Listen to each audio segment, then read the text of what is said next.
Welcome to Pastor's Chat today. Well, today we're looking at Psalm 144. From the title, we know that David was the writer of this psalm. It is a psalm that he wrote to bless the Lord. He begins by saying, "Bless the Lord, my rock." And he ends verse 15 by saying, "Happy are the people who are in such a state. Happy are the people whose God is the Lord." So he writes this to bless the Lord, of course. He wants to honor the Lord for making him a successful warrior, a successful king, and he prays for God's continual blessings upon his people. And of course, from the psalm, you notice he still has enemies that are trying to take him down all throughout his time as king of Israel. And he's asking God to bring deliverance to him.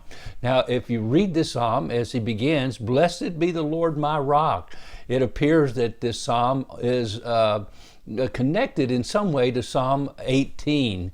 Psalm 18 was written by David when he had been delivered from the hand of Saul, as the title tells us, and he writes a great victory psalm, thanking God for delivering him from Saul's attempts to kill him.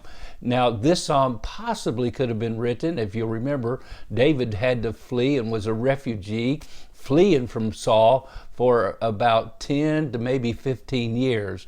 And he became king of Judah when he was 30 years of age, and he ruled over Judah for 6 and 7.5 years. And then he ruled over all of Israel for the last 33 years. And so he ruled for a total of 40 years. And we believe maybe as after he brought the kingdom together, and you have to remember the 12 tribes of Israel that he ruled over at times were at great odds with each other. They didn't get along with each other. There was a lot of tribal conflict that went on from time to time. And David became the king, and it was able, with his leadership and with God's grace, just help and loving kindness, to bring the kingdom together.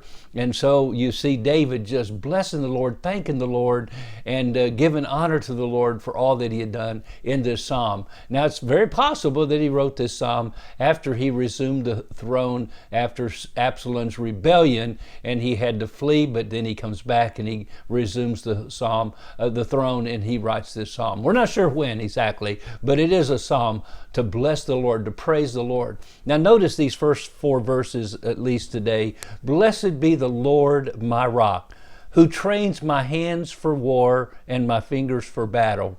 Now, every time I read that psalm as a young pastor with 4 young boys, I would say, yes, this is my boys' favorite verse in the Bible. The Lord trains their hands for war and their fingers for battle, as they battled with each other in those young early years.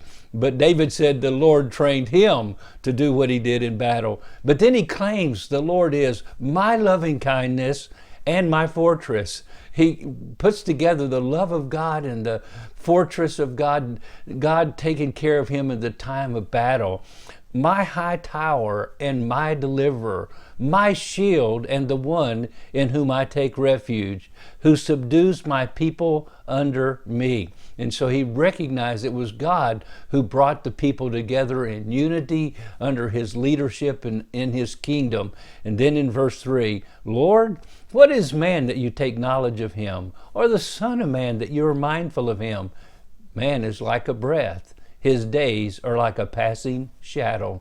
And basically he's saying, life by itself, as his son Solomon later writes and uses the same word there when he talks about the brevity of life. It's like a shadow. It's a time of emptiness and vanity without God helping us. And so, Lord, you take knowledge of man. And David did not let it go to his head that he was the king. He realized everything that happened in his life was by the gracious, loving kindness hand of God, who taught his hands to fight, who gave him shield and gave him refuge and took care of him. My friend, we need to remember God personally takes care of us. Our God is a loving God who cares for us personally, and you can trust him every day in your life for everything that you need, and I trust you'll do that today. Well, God bless you, and you have a wonderful, wonderful day.